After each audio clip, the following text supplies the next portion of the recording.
Hello hi ನಮಸ್ಕಾರ ಸ್ನೇಹಿತರೆ, ನಾನು ನಿಮ್ಮ ಶಲು. ಸ್ನೇಹಿತರೆ, ನಾನಿವತ್ತು ನಿಮಗೆ ಒಂದು ಬೆಸ್ಟ್ ಮಹಿಳೆಯ ಉದಾಹರಣೆ ಕೊಡ್ಲಿಕ್ಕಂತ ಕರ್ಕೊಂಡ್ ಬಂದಿದ್ದೀನಿ. ಇವಾಗ ನಾನು ಒಂದು ತಿಂಗಳಿಗೆ ಸುಮಾರು ಏನಿಲ್ಲ ಅಂದ್ರೂ 80,000 to 90,000 ನಾನು ಇನ್ಕಮ್ ತಗೊಳ್ತಾ ಇದ್ದೀನಿ. ಮನೇಲಿ ಕುತ್ಕೊಂಡು ಹೊರಗೋಗಿ ದುಡಿತಾ ಇಲ್ಲ. ನಾನು ಮನೇಲೆ ಕುತ್ಕೊಂಡು 60,000 to 70,000 80 1 ಲಕ್ಷದವರೆಗೂ ದುಡಿತೇನೆ ನಾನು. ಆದ್ರೆ 1 ಲಕ್ಷ ಅಂತ ಹೇಳೋದು ಕಂಟಿನ್ಯೂ ಆಗಿ ಸಿಗುವಂತ ಅಮೌಂಟ್ ಅಲ್ಲ. 70,000 to 80,000 ಅಂತೂ ನಾನು ತಿಂಗಳಿಗೆ ನನ್ನ ಆದಾಯ ತೆಗಿತಾ ಇದ್ದೀನಿ. ಅದಕ್ಕೆ ಹೇಳೋದು, ಹೆಣ್ಮಕ್ಳು ಮನ್ಸು ಮಾಡಿದ್ರೆ ಏನಾದ್ರೂ ಸಾಧಿಸ್ಬೋದು ಅಥವಾ ಏನಾದ್ರೂ ಮಾಡ್ಬೋದು. ಅದಕ್ಕೆ ಹೇಳೋದು, ಹೆಣ್ಮಕ್ಳೇ ಸ್ಟ್ರಾಂಗ್ ಹೋಗುರು ಅಂತ. ಹೆಣ್ಮಕ್ಳು ಹೇಳಿ ಮೇಲೇಳಿ ಎದ್ದು ನಿಮ್ಮ ನಂತರ ನೀವು ಹಾಗೆ ಅಂತ ಹೇಳ್ತಾ ಇಲ್ಲ, ನನಗಿಂತನೂ ಹೆಚ್ಚಿನ ಮಟ್ಟದಲ್ಲಿ ನೀವು ಬೆಳೀಲಿ ಅಂತ ನನ್ನ ಉದ್ದೇಶ. ನಾನಿವತ್ತು ಉತ್ತರ ಕನ್ನಡ ಜಿಲ್ಲೆ ಮುನಗೋಡು ತಾಲೂಕಿನ ಸಾಲ್ಗಾಂವಲ್ಲಿ ಇದ್ದೀನಿ. ಇಲ್ಲಿ ಏನ್ ವಿಶೇಷ ಅಂತಂದ್ರೆ, ನನ್ನ ಹೆಸರು ಪುಷ್ಪಲತಾ ಮೋಹನ್ ಗುಲ್ಲಾನ್ ಅವರಂತ. ನಮ್ದು ಉತ್ತರ ಕನ್ನಡ ಜಿಲ್ಲೆ ಮುನಗೋಡು ತಾಲೂಕು ಸಾಲ್ಗಾಂವ್ ಅಂತ ಗ್ರಾಮ.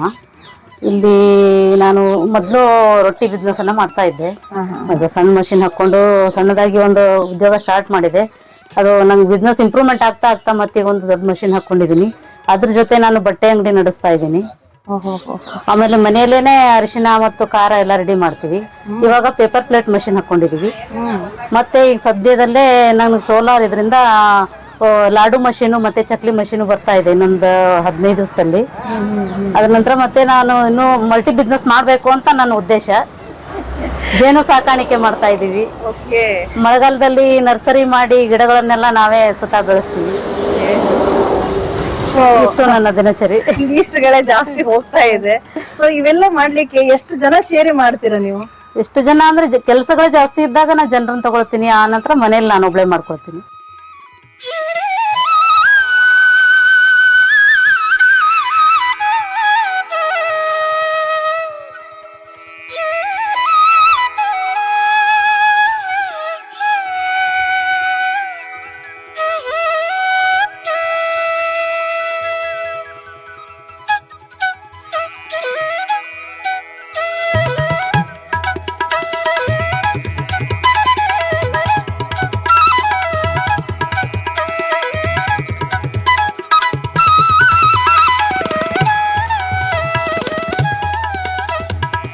ಸೊ ಸ್ನೇಹಿತರೆ, ನಾನು ಈಗಾಗಲೇ ಹೇಳಿರೋ ಪ್ರಕಾರ ಪುಷ್ಪ ಅಂತ ಅವರು ಸಾಲ್ಗಾಂವಲ್ಲಿ ಅವ್ರು ತಮ್ಮ ಬಿಸ್ನೆಸ್ ನ ಮಾಡ್ತಿದ್ದಾರೆ. ಏನೆಲ್ಲ ಬಿಸ್ನೆಸ್ ನ ಮಾಡ್ತಿದ್ದಾರೆ ಪ್ರತಿಯೊಂದು ಡೀಟೇಲ್ಸ್ ನ ಅವರಿಂದ ತಿಳ್ಕೊಂಡು, ಬೆಳಿಗ್ಗೆಯಿಂದ ಸಾಯಂಕಾಲದೊಳಗಡೆ ಒಂದು ಕೆಲಸ ಮಾಡೋದ್ರಲ್ಲೇ ಸುಸ್ತು ಹೊಡೆದಿರ್ತೀವಿ. ರಾತ್ರಿ ಯಾವಾಗ ಆಗುತ್ತಪ್ಪ ಅಂತ ಕಾಯ್ತಿರ್ತೀವಿ, ಯಾಕಂದ್ರೆ ರೆಸ್ಟ್ ಮಾಡ್ಲಿಕ್ಕೋಸ್ಕರ. ಬಟ್ ಅವರು ಮಲ್ಟಿ ವರ್ಕ್ ಗಳನ್ನ ಮಾಡ್ತಿದ್ದಾರೆ. ಒಂದೇ ಬಿಸ್ನೆಸ್ ಅಂತಲ್ಲ, ಬೇರೆ ಬೇರೆ ಬೇರೆ ಬೇರೆ ಬಿಸ್ನೆಸ್ ಗಳನ್ನ ಮಾಡ್ಕೊಂಡು ತನ್ನ ಒಂದು ಸಾಧನೆಯನ್ನ ಮಾಡಿದ್ದಾರೆ. ಸೊ ನಾವು ಸ್ವಾಗತಿಸೋಣ, ಜೊತೆಗೆ ಅವರ ಮನದಾಳದ ಮಾತನ್ನ ಇವತ್ತು ನಾವು ತಿಳ್ಕೊಳ್ಳೋಣ. ಸೊ ಮೇಡಮ್, ಪುಷ್ಪಾ ಮೇಡಮ್ ದಯಮಾಡಿ ಬನ್ನಿ. ನಮಸ್ಕಾರ ಮೇಡಮ್. ನಮಸ್ಕಾರ. ಸೊ ಯಾವಾಗ ನಿಮ್ಮ ದಿನಚರಿ ಶುರು ಆಗೋದಾದ್ರೆ ಯಾವಾಗಿಂದ ಮೇಡಮ್? ಬೆಳಿಗ್ಗೆ 4:30 5 ಗಂಟೆಗೆ ಎದ್ರೆ ರೊಟ್ಟಿದೆಲ್ಲ ಆರ್ಡರ್ ಜಾಸ್ತಿ ಇದ್ರೆ ಬೇರೆದವ್ರನ್ನ ತಗೊಂಡಿರ್ತೀನಿ. ಇಲ್ಲ ಅಂದ್ರೆ ಇಲ್ಲೇ ನಮ್ಮ ತಾಯಿ ಮನೆ ಕಡೆಯವ್ರು ನಾವೆಲ್ಲ ಸೇರಿ ಮನೆಯವರು ಮಾಡ್ಬಿಡ್ತೀವಿ. ಬಿಟ್ರೆ ಮತ್ತೆ ಕೆಲಸ ಜಾಸ್ತಿ ಆಯ್ತು ಅಂದ್ರೆ ಹೊರಗಡೆದವ್ರನ್ನ ತಗೊಂಡಿರ್ತೀನಿ. ಸೊ ಇದು ಒಂದು ಗ್ರಾಮ ಅಂದ್ರೆ ಮುನಗೋಡು ತಾಲೂಕು ಆಗಿರೋ ಸಲುವಾಗಿ ಇದೊಂದು ಚಿಕ್ಕ ಗ್ರಾಮ. ಮೇಡಮ್, ಇಲ್ಲಿ ನೀವು ಇಷ್ಟೆಲ್ಲ ಬಿಸ್ನೆಸ್ ಗಳು ಹಾಕೊಳ್ಳೋದ್ರಿಂದ ಬೇಡಿಕೆ ಇದೆಯಾ? ಬೇಡಿಕೆ ತುಂಬಾ ಬೇಡಿಕೆ ಇದೆ ಮೇಡಮ್ ಇಲ್ಲಿ. ಹೌದಾ? ಯಾಕಂದ್ರೆ ನಾವ್ ಏನೇ ಕೊಟ್ರು ಒಳ್ಳೆ ಪದಾರ್ಥಗಳನ್ನು ಕೊಟ್ಟಾಗ ನಾವು ಎಷ್ಟೇ ದೂರ ಇದ್ರು ಬಂದು ಇಲ್ಲೇ ತಗೊಳ್ಳಿಕ್ಕೆ ಜನ ಇಷ್ಟಪಡ್ತಾರೆ. ಅದನ್ನ ಬಿಟ್ಟು ನಾವು ಏನೇನೋ ಮಿಕ್ಸ್ ಮಾಡಿ ಈ ರೊಟ್ಟಿ ನಾನು ಯಾವಾಗ್ಲೂ ಪ್ಯೂರ್ ಜೋಳದ ರೊಟ್ಟಿ ಮಾತ್ರ ಕೊಡೋದು, ಅಕ್ಕಿ ಎಲ್ಲ ಮಿಕ್ಸ್ ಮಾಡೋದಿಲ್ಲ. ಯಾಕಂದ್ರೆ ಇಲ್ಲಿ ಶುಗರ್ನವರು ಜಾಸ್ತಿ ಬಂದು ರೊಟ್ಟಿ ಒಯ್ತಾರೆ. ಮತ್ತ ಅವ್ರ ಆರೋಗ್ಯಕ್ಕೋಸ್ಕರ ನಮ್ಮ ಹತ್ರ ಬಂದಾಗ ನಾವು ಅವರ ಆರೋಗ್ಯನ ಹಾಳು ಮಾಡಬಾರ್ದು. ಅದಕ್ಕೋಸ್ಕರ ನಾನು ಪ್ಯೂರ್ ಜೋಳದ ರೊಟ್ಟಿ ಕೊಡೋದ್ರಿಂದ ಈ ಎಲ್ಲಿ ಹೊರಗಡೆಯಿಂದ ಎಲ್ಲ ಬಂದು ತಗೊಂಡ್ ಹೋಗ್ತಾರೆ ಮೇಡಮ್. ಮತ್ತೆ ಈ ಚಟ್ನಿ ಪುಡಿ ಎಲ್ಲ ಅಂತಂದ್ರೆ ಯಾವ ರೀತಿಯಲ್ಲಿ ಚಟ್ನಿ ಪುಡಿ? ಚಟ್ನಿ ಪುಡಿ ಅಂದ್ರೆ ಶೇಂಗಾ ಚಟ್ನಿ ಪುಡಿ ಮಾಡ್ತೀವಿ. ಆಮೇಲೆ ಗುರಳ್ಳು, ನಿಮ್ ಸೈಡ್ ಅಲ್ಲಿ ಗುರಳ್ಳು ಅಂತ ಹೇಳ್ತೀವಿ, ಗುರಳ್ಳು ಚಟ್ನಿ. ಆಮೇಲೆ ಅಗಸಿ ಚಟ್ನಿ, ಖಾರದ ಚಟ್ನಿ, ಈ ತರ ಮಾಡ್ತೀವಿ. ಆಮೇಲೆ ಈಗ ಮಾವಿನಕಾಯಿ ಸೀಸನ್ ಸ್ಟಾರ್ಟ್ ಆದ್ರೆ ಉಪ್ಪಿನಕಾಯಿ ರೆಡಿ ಆಗ್ತದೆ, ಹಪ್ಪಳ ರೆಡಿ ಆಗ್ತದೆ. ಸೊ ಮೇಡಮ್, ಇದೊಂದು ಹಳ್ಳಿ ಆಗಿರೋ ಸಲುವಾಗಿ ಸೊ ಹಳ್ಳಿ ಜನ ಹೆಚ್ಚಾಗಿ ಸಿಟಿ ಪ್ರದೇಶಗಳಿಗೆಲ್ಲ ಹೋಗಿ ಜಾಬ್ ಗಳನ್ನೆಲ್ಲ ಮಾಡ್ಲಿಕ್ಕೆ ಇಷ್ಟಪಡಲ್ಲ. ಅವ್ರದೇ ಆದಂತಹ ಚೌಕಟ್ಟು. ಹೌದು ಮೇಡಮ್. ಸೊ ನನ್ಗೆ ಅದಕ್ಕೆ ಕೇಳ್ಬೇಕಿತ್ತು, ಈಗ ನೀವು ಕೂಡ ಹಳ್ಳಿಯಲ್ಲೇ ಮಾಡಿರುವಂತದ್ದು ಒಂದು ಪುಟ್ಟ ಹಳ್ಳಿ ಇದು ಸಾಲ್ಗಾಂವ್ ಅಂತಂದ್ರೆ, ಹೇಗೆ ಯಾವ್ದಾದ್ರು ಒಂದು ಬಿಸ್ನೆಸ್ ನ ಶುರು ಮಾಡಿದ್ರೆ ಸಕ್ಸಸ್ ಆಗ್ತಾರೆ ಅಂತ ಹೇಳ್ತೀರಾ ಮಹಿಳೆಯರು? ಸಕ್ಸಸ್ ಆಗ್ತಾರೆ ಅನ್ನೋದಕ್ಕಿಂತ ಅದ್ರಲ್ಲಿ ನಮಗೆ ನಂಬಿಕೆ ಬೇಕು ಮೇಡಮ್. ಮೊದ್ಲು ನಾವು ಇದ್ ಮಾಡ್ಬಿಟ್ರೆ 1 ತಿಂಗಳ ಅಥವಾ 6 ತಿಂಗಳ ನಾವು ಬಿಸ್ನೆಸ್ ಅಲ್ಲಿ ಇಂಪ್ರೂವ್ಮೆಂಟ್ ಆಗ್ಲಿಕ್ಕೆ ಆಗೋದೇ ಇಲ್ಲ. ಅದು ಸ್ವಲ್ಪ ನಾವು ತಾಳ್ಮೆ ತಗೋಬೇಕಷ್ಟೇ. ಇವತ್ತು 10 ರೂಪಾಯಿ ಇದ್ದಿದ್ ನಾಳೆ 100 ರೂಪಾಯಿ ಆಗ್ಬೋದು ಅಥವಾ 1000 ರೂಪಾಯಿ ಆಗ್ಬೋದು. ಆ ರೀತಿ ನಮಗ್ ತಾಳ್ಮೆ ಬೇಕು. ಒಂದೇ ದಿವಸಕ್ಕೆ ನಾ 1 ಲಕ್ಷ ದುಡಿತೀನಿ ಅನ್ನೋ ಸುಳ್ಳು. ಈಗ ಹೊರಗಡೆ ಎಲ್ಲ ಹೇಳ್ತಾರೆ ನಾವ್ ತಿಂಗಳಿಗೆ 5 ಲಕ್ಷ ದುಡ್ದೆ, ಅದೆಲ್ಲ ಅಷ್ಟು ಸುಳ್ಳು ಮೆಸೇಜ್ ಕೊಡಬಾರ್ದು. ಯಾಕಂದ್ರೆ ನಾವು ಶ್ರಮ ಪಡ್ಬೇಕು, ಅದ್ರಲ್ಲಿ ಇನ್ವಾಲ್ವ್ ಆಗ್ಬೇಕು. ಆಮೇಲೆ ಈಗ ಬೇರೆದವ್ರು ನಾನು 5 ಲಕ್ಷ ದುಡಿತೀನಿ ಅಂದ್ರೆ ಅದನ್ನ ಪಕ್ಕದವ್ರು ಮಾಡೋದು ಅಲ್ಲ. ಯಾಕಂದ್ರೆ ನಾನು 5 ಲಕ್ಷ ದುಡಿಬೇಕಾದ್ರೆ 10 ವರ್ಷ ಎಫರ್ಟ್ ಹಾಕಿರ್ತೀನಿ. ಅದು ಬೇರೆದವ್ರು ಬಂದು 5 ಲಕ್ಷ ಒಂದೇ ದಿವಸಕ್ಕೆ ದುಡಿಯಕ್ ಆಗಲ್ಲ ಮೇಡಮ್. ಇದು ನನ್ ಮೆಸೇಜ್. ಯಾಕಂದ್ರೆ ಅದಕ್ಕೆ ಸುಳ್ಳಿಗೆ ಬಹಳ ಮಾರು ಹೋಗ್ತಾ ಇದಾರೆ ಜನ. ಮೊದ್ಲು ನಾವು 1 ರೂಪಾಯಿಂದ ಸ್ಟಾರ್ಟ್ ಮಾಡ್ಬೇಕು, ಅವಾಗ ನಾವು 1 ಲಕ್ಷ ರೀಚ್ ಆಗ್ಬೋದು. ನಿಜ ನಿಜ, ಅದ್ಭುತವಾದ ಮಾತು. ಯಾಕಂತಂದ್ರೆ ಅವ್ರು ಹೇಳಿದ್ರು ಬೆಳಿಗ್ಗೆ 4-4:30 ತನ್ನ ದಿನಚರಿಯನ್ನ ಶುರು ಮಾಡ್ಕೋತಾರೆ. ಅಲ್ಲಿಂದ ರಾತ್ರಿ ಮಲಗುವಂತದ್ದು ಎಷ್ಟೊತ್ತಿಗೆ? 12 ಗಂಟೆ 12:30 ಲಾಸ್ಟ್. 12:30 ಅಲ್ಲಿ ಮಟನು ಕೆಲಸ ಮಾಡ್ತಿರ್ತಾರೆ. ಜೊತೆಗೆ ಮನೆ ಕೆಲಸ ಕೂಡ ಅವರೇ ಮಾಡ್ಕೋತಾರೆ, ಬೇರೆ ಯಾರು ಬರಲ್ಲ. ಸೊ ಇಷ್ಟೆಲ್ಲಾ ಮಾಡ್ಕೊಂಡ್ಬಿಟ್ಟು ಅವರು ಈ ಮಲ್ಟಿ ಬಿಸ್ನೆಸ್ ಇಟ್ಕೊಂಡ್ಬಿಟ್ಟು ಏನೋ ಒಂದು ಗಳಿಸಿದ್ದಾರೆ. ಜೊತೆಗೆ ಇವತ್ತು ಸಾಧಕಿಯಾಗಿದ್ದಾರೆ. ಸೊ ಹಾಗಾಗಿ ಯಾವ್ದೇ ಒಂದು ಬಿಸ್ನೆಸ್ ನ ಮಾಡ್ಬೇಕಾದ್ರೆ ಮೊದಲನೇದಾಗಿ ತಾಳ್ಮೆ ಇರಬೇಕು. ಮೊದ್ಲು ನಾವ್ ಯಾವ್ದೇ ಒಂದು ಬಿಸ್ನೆಸ್ ಮಾಡ್ಬೇಕಾದ್ರೂ ಮೊದ್ಲು ನಮ್ಗೆ ತಾಳ್ಮೆ ಅನ್ನೋದು ಮುಖ್ಯ. ಅದ್ರ ನಂತರ ಬಹಳ ಶ್ರಮ ಪಡ್ಬೇಕು. ಇವತ್ ನಾವ್ 1 ದಿವಸ ಕೆಲಸ ಮಾಡಿ ನಾಳೆ ಮಲಗ್ತೀನಿ ಅಂದ್ರೆ ಆಗಲ್ಲ. ನಿದ್ದೆಗೆ ಸ್ವಲ್ಪ ಕಡಿವಾಣ ಹಾಕ್ಬೇಕು. ಯಾಕಂದ್ರೆ ಕೆಲವಷ್ಟು ಜನರಿಗೆ ರೂಢಿ ಆಗ್ಬಿಟ್ಟಿರ್ತದೆ ಬೆಳಿಗ್ಗೆ ಊಟ ಮಾಡಿ ಕೆಲಸ ಮಾಡಿ ಮಧ್ಯಾಹ್ನ ಮಲ್ಕೊಂಡ್ಬಿಡೋದು ಅಂತೇಳಿ. ನಮ್ಗ್ ರಾತ್ರಿ ನಿದ್ದೆ ಬರೋದೇ ಕಷ್ಟ. ಅವ್ರು ಮಧ್ಯಾಹ್ನ ಹೆಂಗ್ ಮಲಗ್ತಾರೆ ಅಂತ ನನಗ್ ಡೌಟ್. ಮೇಡಮ್, ನಾ ಕೇಳ್ಪಟ್ಟೆ ನೀವು ಟ್ರೈನಿಂಗು ಕೂಡ ಕೊಡ್ತೀರಂತೆ ಮಹಿಳೆಯರಿಗೆ? ಹೌದು ಮೇಡಮ್. ಕೆಲವಷ್ಟು ಸಂಘಗಳಿಂದ ಎಲ್ಲ ಅವ್ರು ಲೋನ್ ತಗೊಳ್ಳಿಕ್ಕೆ ಅಂತ ಹೋದಾಗ ಅವರು ಆ ಲೋನ್ ಅನ್ನು ಯಾವ ರೀತಿ ಬಳಸಬೇಕು ಅಂತ ಅವ್ರಿಗೆ ಗೊತ್ತಿರಲ್ಲ. ಅದಕ್ಕೋಸ್ಕರ ಅವರು ಸಂಘದಿಂದಾನೇ ಇಲ್ಲಿ ಕರ್ಕೊಂಡ್ ಬಂದಿರ್ತಾರೆ. ಸುಮಾರು ಒಂದ್ಸರಿ ಬಂದ್ರೆ 50ರಿಂದ 100 ಜನ ಬರ್ತಾರೆ ಮೇಡಮ್. ಹುಬ್ಳಿ ಧಾರವಾಡ ಈ ಸೈಡ್ ಎಲ್ಲವ. ಅವ್ರು ಬಂದಾಗ ಅವ್ರಿಗೆ ನಾನು ಪ್ರತಿಯೊಂದ್ರ ಬಗ್ಗೆ ಟ್ರೈನಿಂಗ್ ಕೊಡ್ತೀನಿ. ಲೋನ್ ತಗೊಂಡು ಯಾವ ರೀತಿ ಅದನ್ನ ಬಳಕೆ ಮಾಡ್ಬೇಕು ಅಥವಾ ಅದನ್ನ ಯಾವ ರೀತಿ ದುಡಿಸ್ಬೇಕು ಅನ್ನೋದ್ರ ಬಗ್ಗೆ. ಆಮೇಲೆ ನಾವು ಮಾಡಂತ ಉತ್ಪನ್ನಗಳನ್ನ ಏನದಾವಲ್ಲ ಅದ್ರ ಬಗ್ಗೆನೇ ಎಲ್ಲ ಅವರಿಗೆ ಟ್ರೈನಿಂಗ್ ಕೊಟ್ಟು ಮಾಹಿತಿ ಕೊಟ್ಟು ಮಾರ್ಕೆಟಿಂಗ್ ಹೆಂಗ್ ಮಾಡ್ಬೇಕು ಅನ್ನೋದ್ರ ಬಗ್ಗೆ ಎಲ್ಲ ಅವ್ರಿಗೆ ನಾನು ತಿಳಿಸ್ಕೊಡ್ತೀನಿ ಮೇಡಮ್. ಹಾಗಿದ್ರೆ ಮೇಡಮ್, ನಮ್ಗೆ ಯಾವ್ದು ನೀವು ಯಾವ ರೀತಿಯಲ್ಲಿ ಈ ಪೇಪರ್ ಪ್ಲೇಟ್ ಬಿಸ್ನೆಸ್, ಇದು ಪೇಪರ್ ಪ್ಲೇಟ್ ಗಳನ್ನ ಯಾವ ರೀತಿ ತಯಾರಿಸ್ತೀರಿ ಅಥವಾ ರೊಟ್ಟಿಯನ್ನ ಯಾವ ರೀತಿ ಇದು ಮಾಡ್ತೀರಿ ಅನ್ನೋದನ್ನ ನಮಗೂ ಕೂಡ ತೋರಿಸಿ. ಆಯ್ತು ಮೇಡಮ್, ಓಕೆ ತೋರಿಸ್ತೀನಿ. ಸೊ ಸ್ನೇಹಿತರೆ, ರೊಟ್ಟಿನ ಮಾಡೋದನ್ನ ಮಷಿನ್ ಜೊತೆಗೆ ಯಾವ ರೀತಿಯಲ್ಲಿ ರೊಟ್ಟಿ ಮಾಡ್ತಾರ ಅಂತ ನೋಡ್ಲಿಕ್ಕೆ ನಾವು ಹೊಡ್ತಾ ಇದ್ದೀವಿ. ಬನ್ನಿ ಹೋಗೋಣ.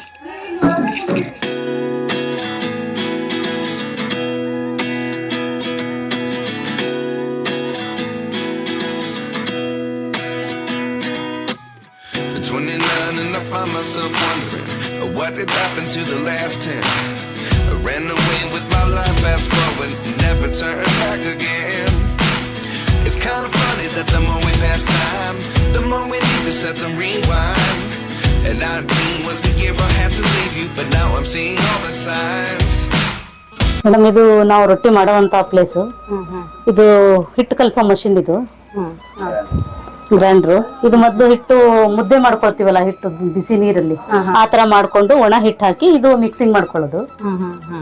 ಮೇಡಮ್, ಮಿನಿಮಮ್ ಎಷ್ಟು ಕೆಜಿ ಹಾಕ್ತೀರಾ ಹಿಟ್ಟು? ಇದು 10 ಕೆಜಿ ಮಿಕ್ಸಿಂಗ್. ಅದು ಇದ್ರಲ್ಲಿ ನಾನು ಇವಾಗ 5 ಕೆಜಿ ಹಾಕಿದ್ದೀನಿ. 5 ಕೆಜಿ ಕೂಡ ಹಾಕ್ಬೋದು. ಕಡಿಮೆ ಅಂದ್ರೆ 5 ಕೆಜಿ ಹಾಕ್ಬೋದು. ಹಾಗೆ ಓಕೆ, ಮಾಡೋಣ ಮೇಡಮ್. ಅದು ಬಿಸಿನೀರಲ್ಲೇ ಕಲಿಸ್ಬೇಕು? ಹೌದು, ಬಿಸಿ ನೀರಲ್ಲಿ ಹಿಟ್ಟು ಹಾಕಿ ಅದು ಮುದ್ದೆ ತರ ಮಾಡ್ಬೇಕು. ಮೊದ್ಲು ಮುದ್ದೆ ತರ ಮಾಡ್ಕೊಂಡು ಇದಕ್ಕೆ ಹಾಕಿ ಅದಕ್ಕೆ ಮತ್ತೆ ಸ್ವಲ್ಪ ಒಣ ಹಿಟ್ಟು ಹಾಕಿ ಸರಿ ಪ್ರಮಾಣದಲ್ಲಿ ಮಿಕ್ಸ್ ಮಾಡ್ಕೋಬೇಕು. ಸೊ ನಾನ್ ನೋಡಿದೆ ನೀವು ತಲೆ ಕ್ಯಾಪ್ ಹಾಕಿದ್ರಿ, ಜೊತೆಗೆ ಮಾಸ್ಕ್ ಹಾಕೊಂಡಿದ್ದೀರಿ. ಹೌದು ಮೇಡಮ್, ಅಂದ್ರೆ ಎಲ್ಲ ಕ್ಲೀನ್ ಆಗೇ ಮಾಡ್ಬೇಕು ಅಂತ. ಯಾಕಂದ್ರೆ ಆಹಾರ ಅಲ್ವಾ ಇದು, ಸ್ವಲ್ಪ ಏನಾದ್ರೂ ಮಿಸ್ಟೇಕ್ ಆದ್ರೆ ಇದಾಗಲ್ಲ. ಹಿಂಗಾಗಿ ನಾವೆಲ್ಲ ನೀಟಾಗೆ ಮಾಡ್ತೀವಿ. ಸೊ ಕೂದ್ಲ ಹೌದು ಹೌದು ಕೂದಲೆಲ್ಲ ಬೀಳ್ಬೋದು ಅಂತ. ಓಕೆ ಮೇಡಮ್, ಓಕೆ ಮಾಡಿ ಮೇಡಮ್. ಸೊ ಇದು ಪ್ಯೂರ್ ಜೋಳ ಅಂತ ಹೇಳ್ತೀರಾ? ಹೌದು, ಪ್ಯೂರ್ ಜೋಳ ಮೇಡಮ್. ಇದಕ್ಕೆ ಯಾವುದೇ ರೀತಿಯಲ್ಲಿ ಅಕ್ಕಿ ಹಿಟ್ಟಾಗ್ಲಿ ಏನು ಮಿಕ್ಸ್ ಮಾಡಲ್ಲ ಮೇಡಮ್. Okay okay okay. ಇದ್ರಲ್ಲಿ ಒಣ ಹಿಟ್ಟು ಹಾಕೊಂಡು ಇದು ನಾವು ಮನೆಯಲ್ಲಿ ರೊಟ್ಟಿ ಮಾಡ್ತೀವಲ್ಲ ಅದೇ ರೀತಿಯಲ್ಲಿ ಬರುತ್ತೆ.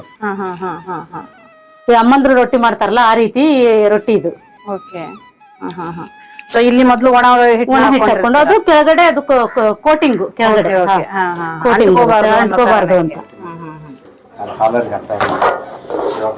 ಇದು ಹಾಲರ್ಗೆ ಇದು ಕಲ್ಸಿದ ಹಿಟ್ಟನ್ನ ಹಾಕೊಳ್ಳೋದು. ಇಲ್ಲಿ ಸ್ವಲ್ಪ ಹಾಕ್ಬೇಕಾಗುತ್ತೆ. ಸ್ವಲ್ಪ ಹಾಕ್ಬೇಕಾಗುತ್ತೆ. ಓಕೆ, ಇವಾಗ ಆನ್ ಮಾಡ್ತೀನಿ.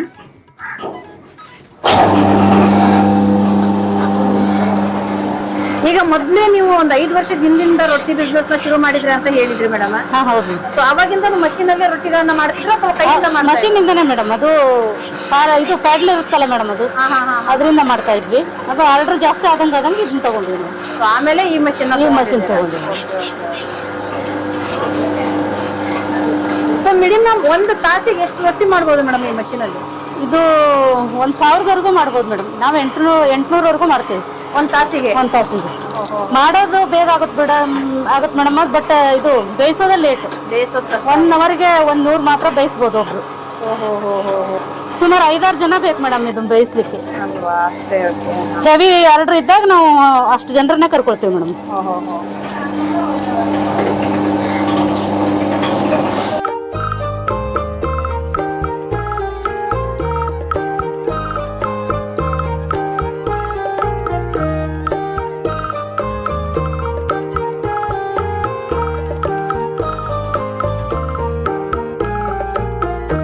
ಮೇಡಮ್ ನಮಸ್ಕಾರ. ನಮಸ್ತೆ. ತಮ್ಮ ಹೆಸರು? ವಿಜಯಲಕ್ಷ್ಮಿ ಸಂತೋಷ ಅಲ್ಕಟ್ಟಿ ಅಂತ ಹೇಳಿ. ಪುಷ್ಪ ಅವ್ರ ತಮ್ಮನ ಹೆಂಡತಿ, ನನ್ನ ಮಗಳ ಅವ್ರಿಗೆ. Okay okay. ರೊಟ್ಟಿದೇನ್ರ ಹಿಂಗ ಆರ್ಡ್ರ್ ಇದ್ದೋತ್ನೇ ನಾವ್ ಬರ್ತೇವ್ರಿ. ಅಂದ್ರ ಅವ್ರು ಮಾಡ್ಕೊಟ್ರೆ ನಾವು ಬೇಯಿಸಿ ಪ್ಯಾಕಿಂಗ್ ಮಾಡ್ತೇವ್ರಿ. Okay okay okay.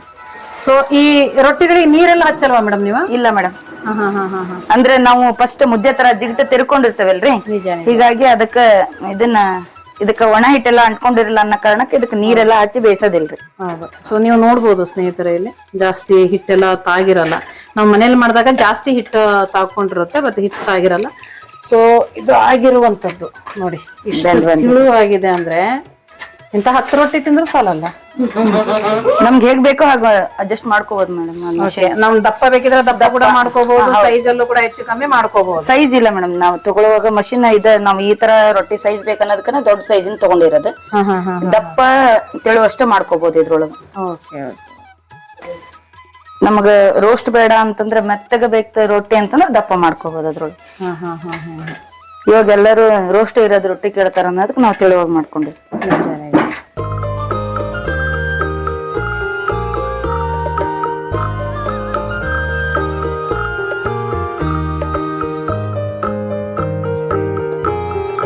ಇದು ನಮ್ಮ ರೊಟ್ಟಿ ವಿಶೇಷತೆ ಏನಂದ್ರೆ ನಾವು ಹೆಚ್ಚಾಗಿ ಜಾಸ್ತಿ ದಪ್ಪ ಮಾಡಲ್ಲ. ಜಾಸ್ತಿ ದಪ್ಪ ಮಾಡಿದ್ರೆ ಟೇಸ್ಟ್ ಬರಲ್ಲ ಆ ರೊಟ್ಟಿ.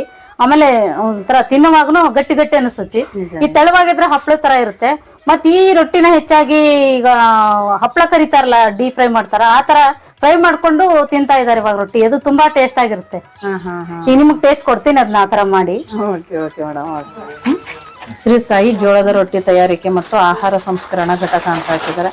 ಸೊ ಇವರು ಮದುವೆ ಇನ್ನಿತರ ಶುಭ ಸಮಾರಂಭಕ್ಕೆ ತಮ್ಮಲ್ಲಿ ಜೋಳದ ರೊಟ್ಟಿ, ಸಾವಿಗೆ, ಚಟ್ನಿ ಪುಡಿ ತಯಾರಿಸಿ ಕೊಡ್ತೀವಿ ಅಂತ ಹಾಕಿದ್ದಾರೆ. ಮೊಬೈಲ್ ನಂಬರ್ ಕೂಡ ಇದೆ. ಸೊ ಡಿಸ್ಕ್ರಿಪ್ಷನ್ ಅಲ್ಲಿ ಕೂಡ ಲಿಂಕ್ ಹಾಕಿರ್ತೀನಿ. ಸೊ ನಿಮಗೂ ಹಾಗೆ ಏನಾದ್ರು ಬೇಡಿಕೆ ಇತ್ತಂತಂದ್ರೆ ಅಥವಾ ನೀವು ಏನಾದ್ರು ಆರ್ಡರ್ ಕೊಡೋದಿತ್ತಂತಂದ್ರೆ ಆರಾಮಾಗಿ ಕೊಡ್ಬೋದು. ಸೊ ಮೇಡಮ್ ಇಲ್ಲಿ ಪ್ಯಾಕ್ ಮಾಡ್ತಿದ್ದಾರೆ, ನೋಡೋಣ. ಓಕೆ, ಇದು 10 ರೊಟ್ಟಿ ಪ್ಯಾಕ್ ಮಾಡ್ತೇವೆ ಮೇಡಮ್. 10 ಬೇಕಂದ್ರೆ 10, 25 ಬೇಕಂದ್ರೆ 25. ಅಂದ್ರೆ ಹೆಚ್ಚಿನ ಆರ್ಡರ್ ತಗೊಂಡು 1000-2000 ಮಾಡೋರಿಗೆಲ್ಲ 10 ರೊಟ್ಟಿ ಪ್ಯಾಕಿಂಗ್ ಸರಿ ಅನ್ಸೋದಿಲ್ಲ. ಅವ್ರಿಗೆ 25 ಪ್ಯಾಕ್ ಮಾಡಿರ್ತೀವಿ. ಲೋಕಲ್ ಆಗಿ ಕೊಡೋರಿಗೆ 10 ರೊಟ್ಟಿ ಪ್ಯಾಕ್ ಮಾಡಿ. ಸೊ ಈ ಮಿನಿಮಮ್ 10 ರೊಟ್ಟಿಗೆ ಎಷ್ಟು ಇದಿರುತ್ತೆ ಮೇಡಮ್? 100 ರೂಪೀಸ್ ಹೇಗೆ? ಇಲ್ಲ, 50 ರೂಪಾಯಿ ತಗೊಳ್ತೇವೆ ಮೇಡಮ್. 5 ರೂಪಾಯಿ ಒಂದು ತಗೊಳ್ತಾ ಇದೀವಿ. ಈಗ ಜೋಳದ ರೊಟ್ಟಿ ರೇಟ್ ಜಾಸ್ತಿ ಆಗೈತಿ, ಜಾಸ್ತಿ ಮಾಡ್ಬೇಕು ಅಮೌಂಟ್, ಬಟ್ ಮಾಡ್ಲಿಲ್ಲ ಇನ್ನು. 5 ರೂಪಾಯಿನೇ ತಗೊಳ್ತಾ ಇದೀವಿ. ಓಕೆ, ಒಂದ್ ರೊಟ್ಟಿಗೆ 5 ರೂಪಾಯಿ ಸ್ನೇಹಿತರ. ಬೇರೆ ಕಡೆ ಎಲ್ಲ ನಾವು ರೊಟ್ಟಿ ಪರ್ಚೇಸ್ ಮಾಡಿದ್ರೆ ಒಂದ್ ರೊಟ್ಟಿಗೆ 7 to 8 ರೂಪೀಸ್. 7 ರೂಪೀಸ್ ಅಲ್ಲ, 6 to 7 ರೂಪೀಸ್ ಆಗಿದೆ. ಸೊ ನೀವೇ ಜಾಸ್ತಿ ಮಾಡಿಲ್ಲ? 5 ರೂಪಾಯಿನೇ ತಗೊಳ್ತಾ ಇದೀವಿ. ಶೇಂಗಾ ಚಟ್ನಿ ಇವತ್ತು ರೆಡಿ ಇರೋದು ಶೇಂಗಾ ಚಟ್ನಿ ಮಾತ್ರ. ಮತ್ತೆ ಶೇಂಗಾ ಚಟ್ನಿ, ಅಗಸಿ ಚಟ್ನಿ, ಗುರೋಳ್ ಚಟ್ನಿ, ಕೆಂಪು ಖಾರ, ಈ ತರ ಎಲ್ಲ ಮಾಡ್ಕೊಡ್ತೀವಿ ಮೇಡಮ್. ಶೇಂಗಾ ಹೋಳಿಗೆ. ಓಕೆ, ಹೋಳಿಗೆನೂ ಮಾಡ್ತೀವಿ. ಶೇಂಗಾ ಹೋಳಿಗೆನು. ಹೋಳಿಗೆ ಎಲ್ಲ ಯಾವ ರೇಟಿಗೆ ಇರುತ್ತೆ ಮೇಡಮ್? ಅದು 8 ರಿಂದ 10 ರೂಪಾಯಿ ಬೀಳ್ತದೆ ಮೇಡಮ್ ಒಂದು ಹೋಳಿಗೆಗೆ. 8 ರೂಪಾಯಿ ಅಂತೂ ಮ್ಯಾಕ್ಸಿಮಮ್ ತಗೊಳ್ತೀವಿ ಮೇಡಮ್. ಆಕ್ಚುಲಿ 15 ರೂಪೀಸ್ ಈ ರೀತಿ ಎಲ್ಲ ತಗೋತಾರೆ. ಸೊ ನಿಮ್ಮಲ್ಲಿ ಕೇವಲ 8 ರೂಪಾಯಿ. ಸೊ ಮೇಡಮ್ ಇದು ಯಾವಾಗ ತಯಾರು ಮಾಡಿರುವಂತದ್ದು ಮೇಡಮ್? ಇವತ್ತಷ್ಟೇ ರೀಸೆಂಟ್ ಆಗಿ ಮಾಡಿರೋದು ಮೇಡಮ್. ನಾವು ಆರ್ಡರ್ ಹೆಂಗಿರುತ್ತೆ ಅವತ್ತಷ್ಟೇ ಮಾಡ್ತೀವಿ. ಆಮೇಲೆ ಇದನ್ನ ನಾವು ತಗೊಂಡ್ ಹೋದ್ರೆ ಒಂದ್ 10 ರಿಂದ 15 ದಿವಸ ಇಟ್ಕೊಂಡು ತಿನ್ಬೋದು. ಒಂದ್ ತಿಂಗಳ ಇಟ್ಟರು ಪ್ರಾಬ್ಲಮ್ ಇಲ್ಲ, ಬಟ್ ಟೇಸ್ಟ್ ಕಡಿಮೆ ಆಗ್ತಾ ಹೋಗ್ತದೆ. ಅವಾಗ ನಾವು ಕೊಡೋದು ಮಾತ್ರ ಫ್ರೆಶ್ ಆಗಿ ಕೊಡ್ತೀವಿ. ಯಾಕಂದ್ರೆ ಅವ್ರು ಒಯ್ದ ಮೇಲೆ ಒಂದ್ ವಾರ ಇಟ್ಕೊಳ್ಳೋದಿರ್ತೈತಿ. ನಾವೇ ಒಂದ್ ವಾರ ಕೊಟ್ಬಿಟ್ರೆ ಅವ್ರಿಗೆ ಮತ್ತೆ ಒಂದ್ ವಾರ ಅಂದ್ರೆ 15 ದಿವಸ ಟೇಸ್ಟ್ ಹೋಗ್ಬಿಡ್ತದೆ. ನಿಜವಾಗ್ಲು ಟೇಸ್ಟ್ ಇಲ್ಲ ಅಂತ ಹೇಳ್ತಾರೆ. ಅದ್ರ ಬದಲಾಗಿ ನಾವು ಅವ್ರು ಕೇಳದಾಗನೇ ಮಾಡ್ತೀವಿ. ಅಂದ್ರೆ ಮೊದ್ಲೇ ಹೇಳ್ಬೇಕು ಅವ್ರು. ಮತ್ತೆ ಅದು ಅರಿಶಿನ ಇಲ್ಲೇ ಹೋಮ್ ಮೇಡ್ ಅರಿಶಿನ ಇದು ಇಲ್ಲೇ ರೆಡಿ ಮಾಡ್ತೀವಿ ನಾವು ಮನೇಲೆ. ಸೊ ಅಂದ್ರೆ ಇದು ನೀವು ಬೇರೆ ಬೇರೆ ಕಡೆಯಿಂದ ತರಿಸ್ತೀರಾ? ಇಲ್ಲ ಇಲ್ಲ ಇಲ್ಲ ಮೇಡಮ್, ನಾವು ಇಲ್ಲಿ ನಮ್ಮ ಹೊಲಗಳಲ್ಲಿ ಬೆಳೆದಂತ ಅರಿಶಿಣದಿಂದ ನಾವು ಇದನ್ನ ರೆಡಿ ಮಾಡ್ತಾ ಇದೀವಿ. ಈಗ ಹೊರಗಡೆಯಿಂದ ತರಿಸಿದ್ರೆ ಅದಕ್ಕೆ ಅಕ್ಕಿ ಎಲ್ಲ ಮಿಕ್ಸ್ ಮಾಡಿ ಅರಿಶಿಣ ಕೊಡ್ತಾರ. ಬಟ್ ಇದು ಹಂಗಲ್ಲ, ಇದು ನೀವು ಇದು ಉಪ್ಪಿನಕಾಯಿಗೆಲ್ಲ ಹೊರಗಡೆ ಅರಿಶಿಣ ಹಾಕಿದ್ರೆ ಉಪ್ಪಿನಕಾಯಿ ಹಾಳಾಗ್ಬಿಡ್ತದೆ. ಈ ಅರಿಶಿಣ ಹಾಕಿದ್ರೆ ಉಪ್ಪಿನಕಾಯಿ ಹಾಳಾಗೋದಿಲ್ಲ, ಯಾಕಂದ್ರೆ ಇದಕ್ಕೆ ಯಾವುದೇ ಕೆಮಿಕಲ್ಸ್ ಇರಲ್ಲ ಅಥವಾ ಅಕ್ಕಿ ಹಿಟ್ಟು ಅಥವಾ ಏನೂ ಹಾಕಿರಲ್ಲ. ಪ್ಯೂರ್ ಆಗಿರೋ ಪ್ಯೂರ್ ಆಗಿ ಬರೀ ಅರಿಶಿಣ ಮಾತ್ರ ಇದು. ಸೊ ಆಮೇಲೆ ನೀವು ಉಪ್ಪಿನಕಾಯಿ ಕೂಡ ತಯಾರಿಸ್ತೀನಿ ಅಂತಂದ್ರಿ? ಹೌದು ಮೇಡಮ್, ಇದೆರಡು ಉಪ್ಪಿನಕಾಯಿ. 3-4 ತರ ಉಪ್ಪಿನಕಾಯಿ ಹಾಕ್ತೇವೆ ನಾವು, ಬಟ್ ಈಗ ಇರೋದು 2 ತರ ಮಾತ್ರ. ಇದು ಮಿಡಿ ಉಪ್ಪಿನಕಾಯಿ ಅಂತ, ನಾವ್ ಯಾವಾಗ ಬೇಕಾದ್ರೂ ಇದಕ್ ಮಸಾಲೆ ಹಾಕೊಂಡು ನಾವು ಯೂಸ್ ಮಾಡ್ಬೋದು.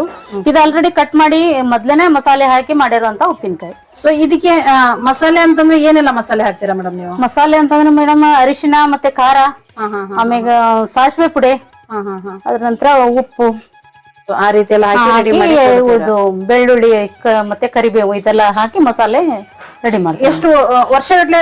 ಹೌದು ಮೇಡಮ್, ಇದು 1 ವರ್ಷದ್ದೇ ಈಗಿರೋದು. ಇದು ಮಿಡಿ 2 ವರ್ಷದ್ದು, ಇದೇನು ಆಗ್ಲಿಲ್ಲ. ಓಕೆ, ಏನೂ ಆಗಿಲ್ಲ, ಹಾಗೆ ಇರುತ್ತೆ. ಹೌದು ಮೇಡಮ್, ಏನಾಗಿಲ್ಲ. ಸೊ ಇದು ಕೂಡ ನೀವು ಸೇಲ್ ಮಾಡ್ತೀರಾ ಅಂತ ಆಯ್ತು? ಹೌದು ಹೌದು, ಹಪ್ಳನು ಸೇಲ್ ಮಾಡ್ತೇವೆ, ಬಟ್ ಇವಾಗ ಇಲ್ಲ. ಕೆಲವೊಂದು ಸೀಸನ್ ವೈಸ್ ಫುಡ್ ಮಾಡ್ತೇವೆ. ಹೌದು ಮೇಡಮ್, ಶಾವಿಗೆ ರೆಡಿ ಮಾಡ್ತೇವಿ. ಶಾವಿಗೆನು ಇವಾಗಿನ ಸ್ಟಾರ್ಟ್ ಆಗ್ಲಿಲ್ಲ ಮಾಡ್ಲಿಕ್ಕೆ. Okay madam. ಇದ್ರ ಜೊತೆಗೆ ಮತ್ತೇನ್ ಮಾಡ್ತೀರಾ ಮೇಡಮ್? ಚಕ್ಲಿ ಮತ್ತೆ ಕರ್ಚಿಕಾಯಿ, ಆಮೇಲೆ ಶೇಂಗಾ ಹೋಳಿಗೆ, ಈ ತರ ಎಲ್ಲ ಅವ್ರು ಏನ್ ಕೇಳ್ತಾರ ಅದನ್ನ ಮಾಡ್ಕೊಡ್ತೇವೆ ಮೇಡಮ್. ಸೊ ಏನ್ ಆರ್ಡರ್ ಇರ್ತಾರ ಮಾಡ್ಕೊಡ್ತೇವೆ. ಈ ದೀಪಾವಳಿಗಾಗಿರ್ಬೋದು, ಚೌತಿ ಹಬ್ಬಕ್ಕೆಲ್ಲ ಇವಾಗ ಈಗ ಚಕ್ಲಿ ಕೈಯಿಂದ ಮಾಡ್ತಾ ಇದೆ ಮೇಡಮ್. ಈಗ ಮಷಿನ್ ಬರ್ತಾ ಇದೆ, ಅದು ಇನ್ನೊಂದ್ ತಿಂಗಳಲ್ಲಿ ಮಷಿನ್ ಬರುತ್ತೆ. ಇದು ಮತ್ತೆ ಬೇಸನ್ ಲಾಡು ಮಷಿನ್ ಬರುತ್ತೆ. ಸೊ ಅದೆಲ್ಲ ಆರ್ಡರ್ ಪ್ರಕಾರ ಕೊಡುವಂತದ್ದು. ಇವರು ನಮ್ಮ ತಾಯಿಯವರು ಶಕುಂತಲಾ ಲಕ್ಷ್ಮಣ ಆಲ್ಕಟ್ಟಿ ಅಂತ. ಇವತ್ತರ ಮಟ್ಟಿಗೆ ನಾನು ಇಷ್ಟು ಬೆಳೆದೇನೆ ಅಂತಂದ್ರೆ ನಮ್ಮ ತಾಯಿನೇ ಕಾರಣ. ಇವ್ರ ತಾಯಿ ಅನ್ನೋದಕ್ಕಿಂತ ನನ್ನ ಗುರು ಅಂತ ಹೇಳಕ್ ನಾ ಇಷ್ಟಪಡ್ತೀನಿ. ಮತ್ ನಮ್ಮ ತಂದೆಯವರು ನನಗೆ ತುಂಬಾ ಹೆಲ್ಪ್ ಮಾಡ್ತಿದ್ರು. ಯಾವ್ದೇ ಬಿಸ್ನೆಸ್ ಮಾಡಿದ್ರು ನೀನ್ ಈ ತರ ಮಾಡು ಅಂತೇಳಿ ನನಗೆ ಅದ್ರ ಬಗ್ಗೆ ಎಲ್ಲ ಐಡಿಯಾ ಕೊಡ್ತಿದ್ರು. ಬಟ್ ಇವತ್ತು ಅವ್ರನ್ನ ನಾವು ಕಳ್ಕೊಂಡೇವಿ, ಅವ್ರಿಲ್ಲ. ಅವ್ರ ಸ್ಥಾನದಾಗ ನಾನು ನಮ್ಮ ತಾಯಿ ನೋಡ್ತೀನಿ. ಇವ್ರ ಬಗ್ಗೆ ನಾವ್ ಎಷ್ಟು ಹೇಳಿದ್ರು ಕಡಿಮೆನೆ. ನಮಸ್ಕಾರ ಅಮ್ಮ. ನಮಸ್ಕಾರ. ನಮಸ್ಕಾರ ಅಮ್ಮ. ಇವತ್ ನಿಮ್ ಮಗಳು ಒಂದು ದೊಡ್ಡ ಸಾಧಕಿ ಅಂತ ಹೇಳ್ಬೋದು. ಅಷ್ಟು ಸಾಧನೆಯನ್ನ ಮಾಡಿದ್ದಾರೆ, ಹೇಗ್ ಅನ್ಸುತ್ತೆ? ತುಂಬಾ ಖುಷಿ ಆಕೈತ್ರಿ. ಯಾಕಂದ್ರೆ ಸ್ಕೂಲ್ಗೆ ಹೋಗೋ ಮುಂದೆ ನಾವು ಒಂದ್ ಚಿಕ್ಕದೊಂದು ಅಂಗಡಿ ಇಟ್ಕೊಂಡಿದ್ವಿ. ಅದ್ರೊಳಗೆ ಭಾಳ ಇಂಟ್ರೆಸ್ಟ್ ತೋರಿಸಿದ್ಲಿಕ್ಕೆ. ಸ್ಕೂಲಿಂದ ಬರೋ ಮುಂದೆ ಅದಕ್ಕೆಲ್ಲ ಸಾಮಗ್ರಿ ಇರೋದು, ಅಂಗಡಿ ಸಾಮಗ್ರಿ ಎಲ್ಲ ತರ್ತಿದ್ಲು. ಅವಾಗಿಂದ ಅವಳಿಗೆ ಇದ್ರ ಬಗ್ಗೆ ಹೆಚ್ಚಿನ ಮಾಹಿತಿ ಐತಿ. ಅದನ್ನ ಹೇಳಕ್ ನಾ ಇಷ್ಟಪಡ್ತೀನಿ. ಯಾಕಂದ್ರೆ ಅವರು ತುಂಬಾ ಕಷ್ಟಪಡ್ತಾಳ. ಬೆಳಿಗ್ಗೆ 4 ಗಂಟೆಗೆ ಎದ್ದು ರಾತ್ರಿ 12 ಗಂಟೆವರೆಗೂ ತಾವು ಒಬ್ಬಳೇ ಕೆಲಸ ಮಾಡ್ತಾಳ. ಮತ್ತು ಬೇಕಾದಾಗ ನಮ್ಮನ್ನೆಲ್ಲ ಕರೀತಾಳೆ, ನಾವು ಬಂದು ಹೆಲ್ಪ್ ಮಾಡ್ತೇವಿ. ನಮ್ಮ ಸೊಸೆಯರು, ನಮ್ಮ ಮಕ್ಕಳು ಎಲ್ಲರೂ ಬರ್ತೀವಿ. ಒಳ್ಳೆ ಬಿಸ್ನೆಸ್ ನಡೆಸ್ಯಾಳ. ಇಷ್ಟು ಹೇಳಕ್ ಇಷ್ಟಪಡ್ತೇನೆ. ನೀವ್ ಅನ್ಕೊಂಡಿದ್ರಮ್ಮ ಮುಂದೆ ನನ್ನ ಮಗಳು ಇಷ್ಟು ದೊಡ್ಡ, ಅಂದ್ರೆ ಈ ಒಂದು ಪುಟ್ಟ ಹಳ್ಳಿಯಲ್ಲಿ ಇಷ್ಟು ಮಾಡಿರೋದು ದೊಡ್ಡ ಸಾಧನೆ, ಅದು ನಿಜವಾಗ್ಲೂ ಅಪ್ರಿಶಿಯೇಟ್ ಮಾಡುವಂತದ್ದು. ನೀವ್ ಅನ್ಕೊಂಡಿದ್ರ ನನ್ನ ಮಗಳು ಮುಂದೆ ಇಷ್ಟು ದೊಡ್ಡ ವ್ಯಕ್ತಿ ಅನ್ನೋದು ಗೊತ್ತದ್ರಿ ನಿಮ್ಗೆ. ಯಾಕಂತಂದ್ರೆ ಮೊದ್ಲೇ ಅವಳು ಹುಟ್ಟಿ ಗುಣನೇ ಹಂಗೆ ಐತ್ರಿ. ಆಕಿ ಎದಕ್ಕೆ ಕೈ ಇಟ್ಟರು ಅದು ಖುಷಿ ಹೋಗಲ್ಲ. ಅಷ್ಟು ಅದೃಷ್ಟವಂತ ಐತಿ. ಅದನ್ನ ಹೇಳಕ್ ಇಷ್ಟಪಡ್ತೇನೆ. ಸಂತೋಷ, ಬಹಳ ಖುಷಿ ಆಯ್ತು. ನಮಸ್ಕಾರ. ತುಂಬಾ ಸಂತೋಷ. ಎಲ್ಲಾ ಆರೋಗ್ಯಯುತವಾದಂತಹ, ದೇಹಕ್ಕೆ ಯಾವುದು ಒಳ್ಳೆಯದು ಅಂತಹ ಪದಾರ್ಥಗಳನ್ನೇ ಮಾಡ್ಕೊಡ್ತಾ ಇದ್ದೀರಾ ಜನರಿಗೆ, ಸಮಾಜಕ್ಕೆ. ನಿಮ್ಗೂ ಕೂಡ ಒಳ್ಳೇದಾಗ್ಲಿ. Okay, thank you. ಸೊ